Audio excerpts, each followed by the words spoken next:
Dior, je crois que c'est un peu l'équivalent d'élégance, de raffinement, de féminité, de créativité et puis peut-être aussi de passion. C'est une maison passionnante où tout se fait avec passion.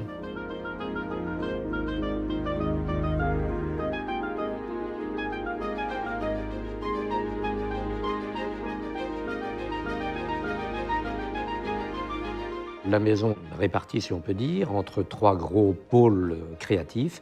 La direction féminine pour tout ce qui est haute couture, prêt-à-porter féminin et accessoires femmes, qui est donc un peu le cœur historique de la maison, on va dire. Et puis la direction du style, de la création prêt-à-porter masculin et accessoires.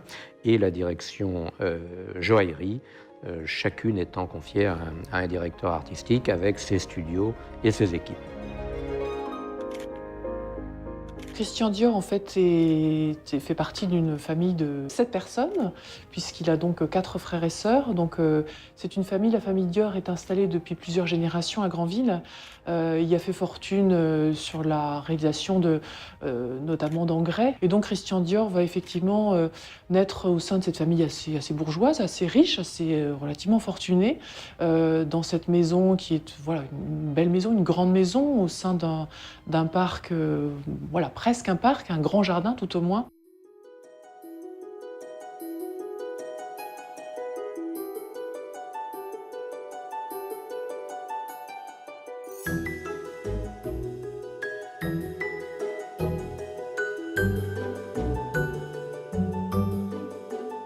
Il a vraiment ce goût, effectivement, de l'aménagement, en particulier de ce jardin. Sans doute le goût des belles choses, mais on sent, on devine un enfant assez contemplatif. Enfin, il le dit lui-même, hein, il pouvait sans doute passer des heures à contempler une fresque qui se trouve encore, dont on a encore des traces au sein de la maison aujourd'hui. On imagine aussi qu'il pouvait passer des heures à contempler le paysage, et on sait à quel point ça va être important plus tard. Donc sans doute un enfant qui se satisfaisait pas forcément de grand-chose, et qui était voilà, un esprit assez rêveur, sans doute assez imaginatif.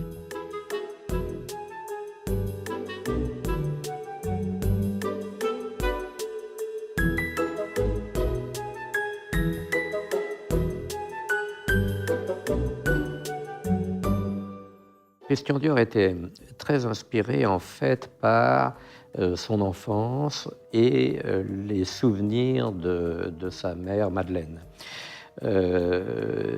Il était très marqué par la période Belle Époque, qui était une période fastueuse, élégante, une période de paix où les femmes étaient extrêmement bien habillées, où les femmes se changeaient 5 fois par jour. Et il était évidemment très marqué par les souvenirs de son jardin, par la fleur qu'il avait autour de lui. L'une de ses fleurs fétiches étant, puisqu'il est très superstitieux, étant le muguet, fleur qu'il va régulièrement utiliser dans ses créations. Il avait coutume de faire coudre dans les ourlettes de certaines tenues, certains modèles du défilé, une branche de muguet qui devait lui porter bonheur.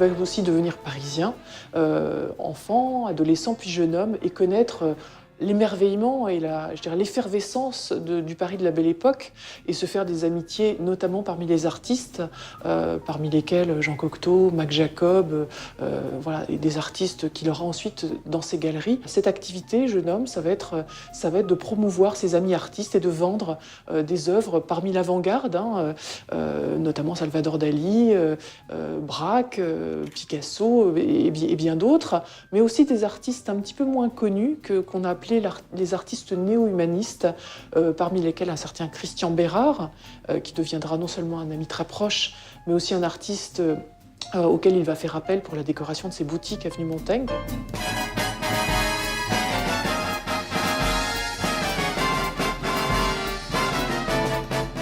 L'avenue Montaigne, à l'époque, ne s'appelait pas l'avenue Montaigne. C'était une allée dans laquelle il y avait encore très peu d'immeubles, très peu d'hôtels particuliers.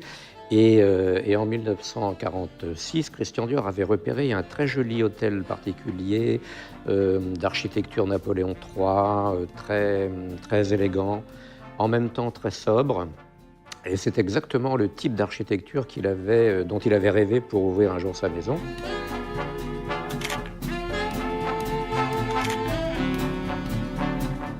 Au premier défilé, en 1947, il va faire référence à cette silhouette de femme fleur, cette silhouette très, très romantique de la femme.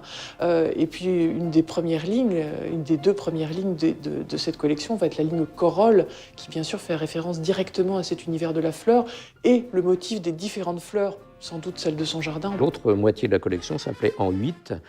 Alors, rien n'est dû au hasard, naturellement. Christian Dior était très superstitieux. Et nous pensons que le 8 était d'une part une forme qui rappelait un peu les sirènes, qui rappelait un peu ce 8, mais c'est aussi le chiffre porte-bonheur. Cette collection, qui a été évidemment une sorte de révolution dans l'histoire de la mode, a été en réalité baptisée du surnom de New Look par la rédactrice en chef du Harper's Bazaar, Carmel Snow, qui à la fin du défilé s'est jetée dans les bras de Christian Dior en lui disant Mon cher Christian, vos vêtements, votre mode a un tel New Look. Et cette expression en fait a été reprise immédiatement par tous les journalistes.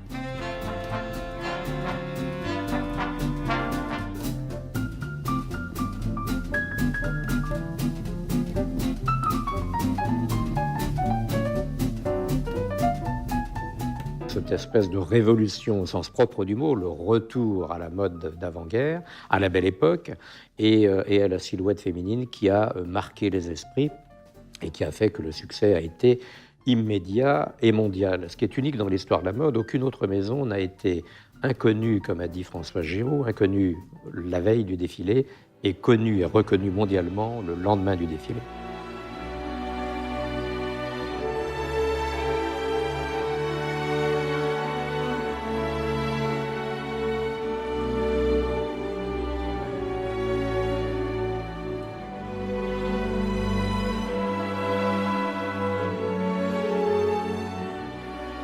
Christian Dior est un génie parce qu'il a réussi à deviner au sortir de la guerre ce que pouvaient attendre les femmes de la mode à cette époque-là. Et il est allé sans doute à contre-courant de ce qu'on pouvait raisonnablement imaginer pour un couturier, c'est-à-dire on était encore dans une période de rationnement, dans une période difficile, et au lieu de suivre cette tendance qui aurait consisté, en étant raisonnable, à utiliser peu de tissus, à partir sur des vêtements pratiques, etc., au contraire, il est allé, retournant un petit peu en arrière et regardant plutôt vers la mode de la fin du 19e siècle, vers une silhouette extrêmement féminine, vers des robes, des tenues différentes pour les moments de la journée. Donc il a effectivement redonné aux femmes donné aux femmes plus exactement ce qu'elles attendaient au sortir de la guerre, c'est-à-dire retrouver leur féminité.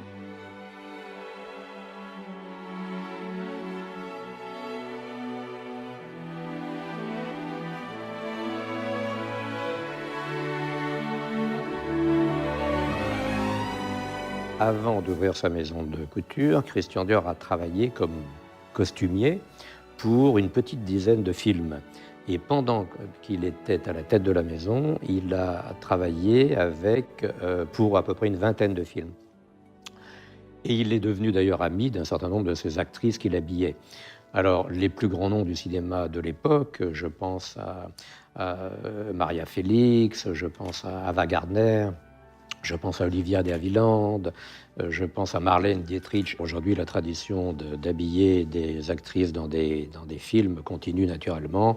Tout le monde connaît Marion Cotillard en Dior, Jennifer Lawrence, Nathalie Portman et bien d'autres. Donc c'est une tradition qui en fait continue, et les relations entre Dior et le cinéma sont très importantes, non seulement d'ailleurs pour les films, mais pour les cérémonies.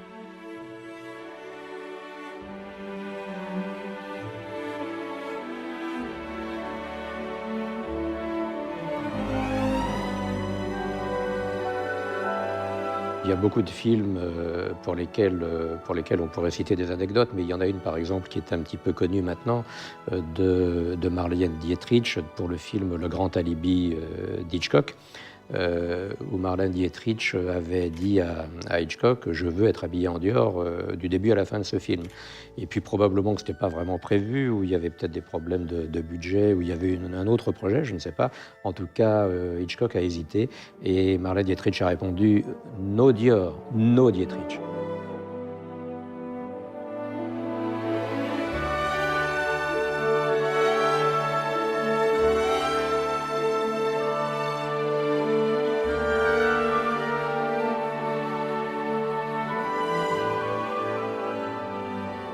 L'activité de cette maison, devenue musée, commence dans les années 90 et une première exposition aura lieu, je crois que c'était en 96, effectivement, avec donc l'idée d'explorer à chaque fois un thème lié, un éclairage en fait un peu différent à chaque fois sur les créations de la maison Dior. Dior l'art des jardins, Dior architecte de la mode, Dior et le monde. Enfin voilà, je dirais qu'à chaque fois c'est un thème qui explore et qui porte un regard un petit peu différent sur les créations de la maison.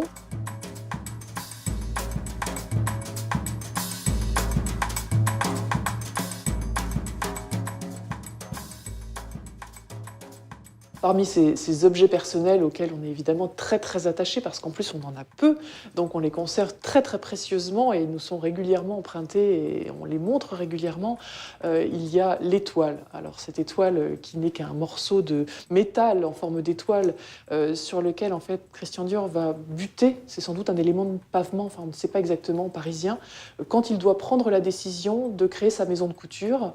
À l'époque il fait une rencontre qui va être déterminante, celle de Marcel Boussac, qui est un industriel du textile, qui lui propose de reprendre une maison de couture. Et au moment où il doit décider effectivement de créer sa propre maison, il va buter contre cette étoile. Lui qui est très superstitieux se dit: c'est ma bonne étoile, je dois effectivement répondre oui à cette proposition.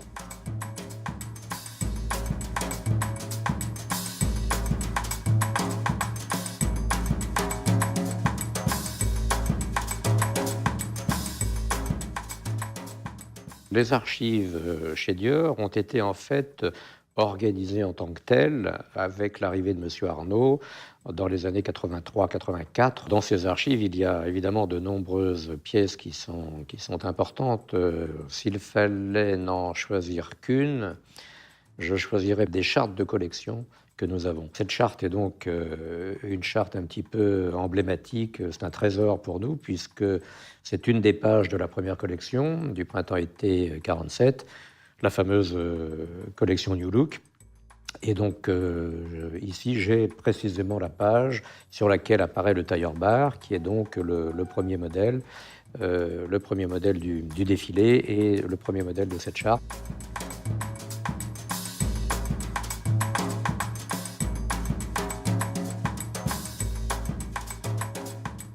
Alors vous voyez, ce qui est caractéristique dans le tailleur bar, c'est naturellement la silhouette féminine extrêmement marquée. Donc on voit tout de suite la taille qui est presque étranglée, extrêmement fine, et dont l'effet est augmenté par les basques sur la taille. La jupe, naturellement, en lainage, plissée, donc à la fois longue à mi-mollet, ce qui est une vraie révolution.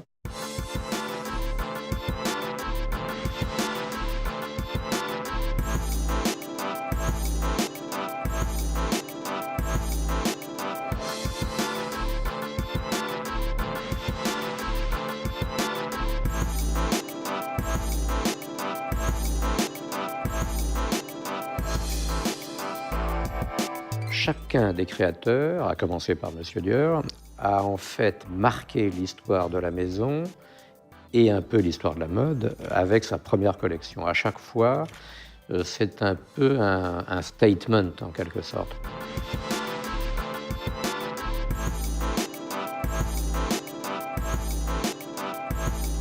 Je crois que c'est aussi un nom qui est simplement associé à l'image de la France aussi, où les femmes, paraît-il, sont réputées pour leur élégance. Voilà, je ne sais pas si c'est toujours le cas, mais en tout cas, voilà, c'est quelque chose, cette notion d'élégance, de beauté, de vêtements, et je pense un peu liée à notre tempérament de Français ou de Française, en tout cas, qu'on essaie de cultiver, en tout cas que la maison et Dior essayent aujourd'hui de continuer à promouvoir dans le monde entier.